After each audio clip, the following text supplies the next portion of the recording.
How much does it cost to build a gaming ring with used PC parts, buying a 4-core 8-threads processor, a CPU cooler, a motherboard and 16GB of RAM? $1,000. No. $500.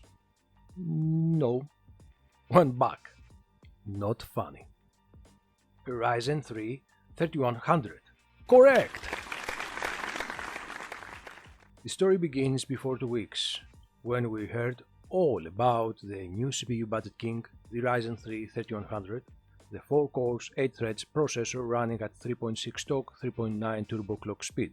We had numerous reviews, comparisons, overclocking and gameplay demonstrations. Undeniably, we completely educated for all the aspects of both new members of Ryzen family, the 3100 and 3300X. Unfortunately, while this whole advertising hype spread around the world, we witnessed also some exaggerations as well as misinformation put about by some very famous tech YouTubers. First, we had some comparisons with the Intel i7 7700K at stock speed, and when inevitably arises the argument of why someone will buy an unlocked Intel processor to run it at stock frequency, the counter-argument was, do you know how many people buy unlocked Intel CPUs and keep them at stock speed? No, I don't. Do you? Is there any kind of semi-proof database with this kind of stats that you pump your accurate stats information, except the stories you heard from your friends and the people on the eBay trying to convince the buyers that they never overclocked an unlocked Intel CPU? Then there is that the new Ryzen CPUs support the upcoming PCI Express 4.0 technology. The question is, as a super budget gamer, do you really care about a technology that it will completely access the marketing in a year from now or so, and at the beginning mainly it will interest the people that they have money to spend on everything new it appears in the market? And believe me, you don't want to talk about the backwards compatibility of old M4 platforms right now, and the upcoming Ryzen series, making it absolutely bad investment to buy anything else right now than a B550 or a B570 motherboard, if you can't find it in affordable price, which it cancels the whole Ryzen 3100 low budget idea in first place, isn't it? Finally, advertising the 3100 as a $100 chipset might be true for the US market, still inaccurate for the rest of the markets around the world. For example, in Swedish market the price of the Ryzen 3100 begins at $125 and the 3300X at $152. It's like the story of the Ryzen 5 1600AF, the previous value king, that it appeared only on very few and privileged countries, and even then it's been available for $85 at very limited numbers to the very lucky few and the established tech YouTubers. The final nail in the coffin of all this new budget king hype was the extremely amusing clickbait statement, still hard to ignore the ignorance of it. Even used Intel CPUs aren't a good value anymore, hehehe. Considering all the above, I couldn't avoid to think one or two ways to build the bare bone of a gaming PC at the same cost of a Ryzen 3100. In fact, I already did it. And if the dude can, then you can also. Then let's jump to the real price performance wagon. First, I had to think a good competitor for the Ryzen 3100. That means a 4-core 8-threads processor that would at least reach 3.9 clock speed at all cores. There are very few CPUs at the used market right now with this kind of base frequency, unfortunately overpriced for my project goal. For example, the Intel i7 4790K that you can find in Swedish used market for about $150 to $160, which if you think about it, that's a very poor buy if you consider that you have the opportunity to buy the Ryzen 3 3300X for $152. Okay, how about CPUs that they can reach the 3.9 GHz clock speed in all cores when they are overclocked? That can give some cheap options, but again, Intel's 4-core 8-threads unlocked processors are still expensive in the used market, and the same goes for the motherboards that they have to include overclocking capabilities. Even a Sandy Bridge CPU motherboard combination can reach the $100. That alone without counting the beefy CPU cooler and the memory sticks. So what is the solution? How about the old, good Linfield family? They have unlocked base clock, and in theory, with turbo mode off, we can run at best case scenario all 4 cores at 4.2 GHz. Great! 300 plus MHz than the Ryzen 3100 stock speed. Still, the top gun of Linfield's Intel i7, the 870, costs $35, which is a bit costly, still inside the margin of our budget. And then it strikes me.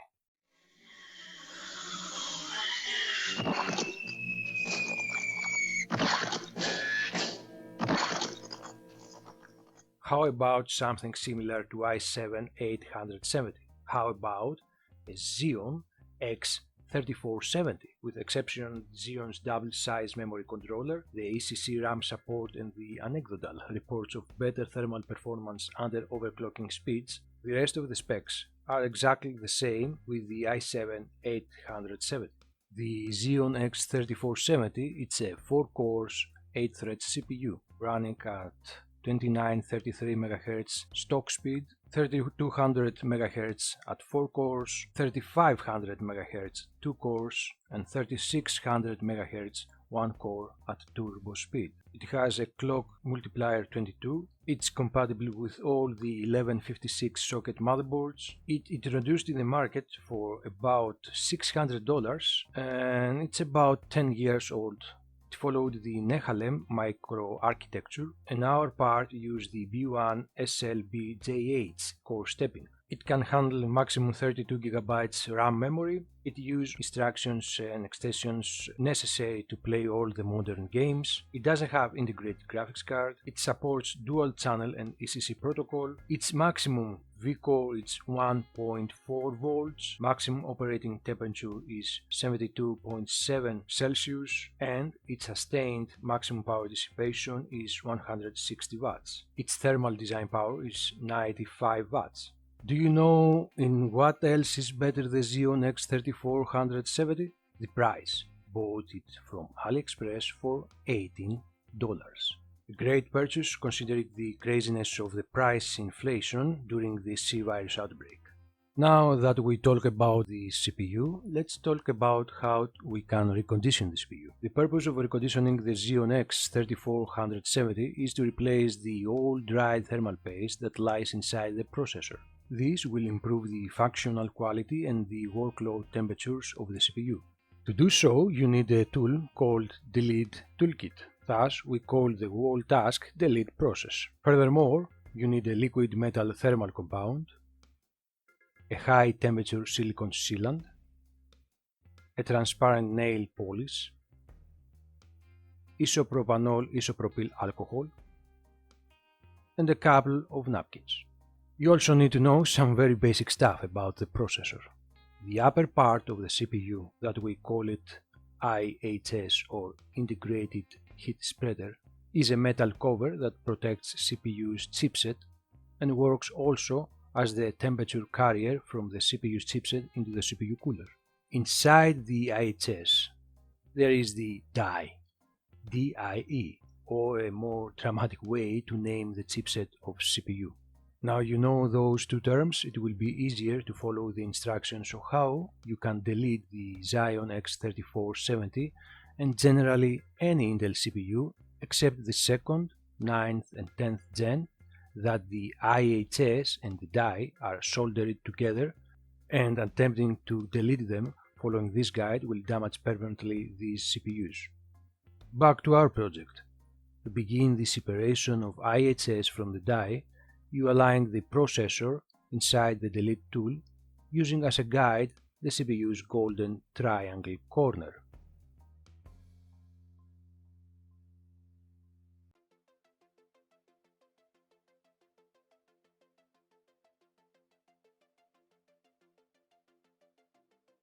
Then slot in the slider.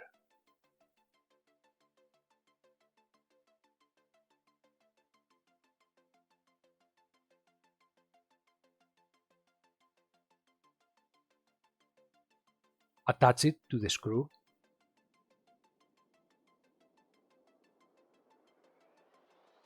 and use the hex wrench to turn the screw until the IHS pops off.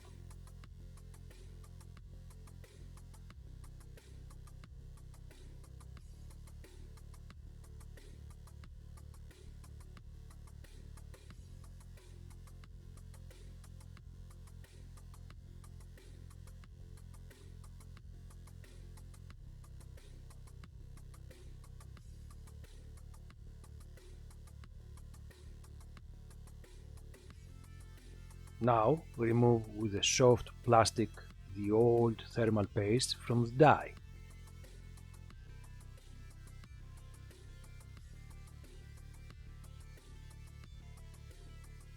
Remove also the silicone adhesive from the edges, being careful not to scratch, damage the chipset or the electronic components contacts around it.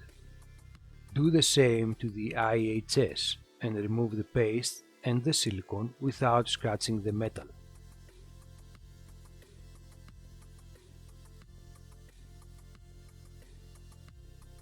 Use a napkin soaked with alcohol and remove any remaining debris from both surfaces.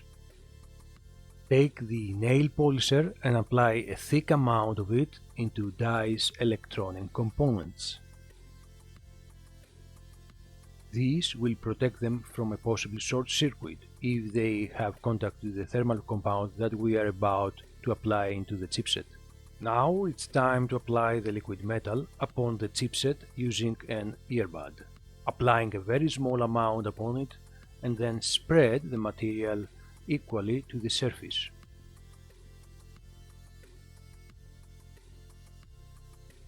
Do the same for the IHS, using as marker the stain from the old thermal paste. Apply and spread thin around the PCB and the IHS a small amount of silicone sealant following the traces of the old adhesive. After you finish, place the processor inside the Delid tool again without touching the liquid metal, the silicone or the polisher, and use the press tool to pin down the IHS for at least 3 hours.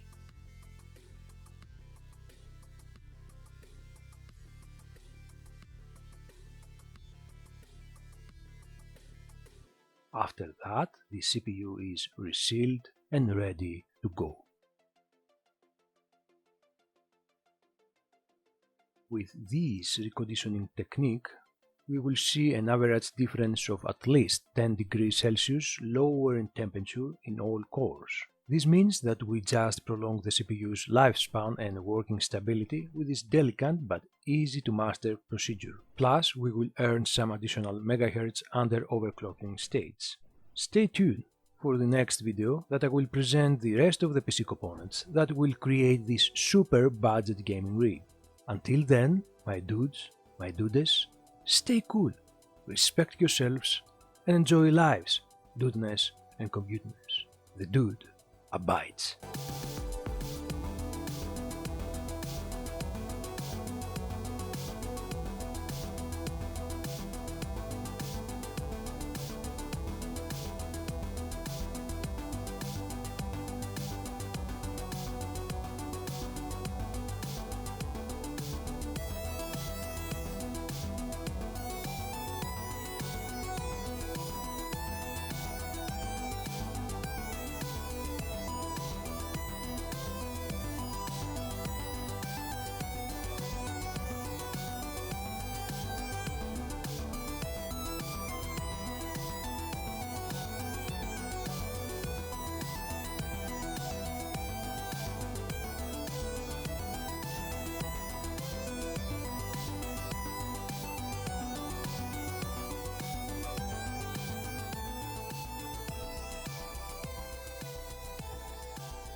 Alright.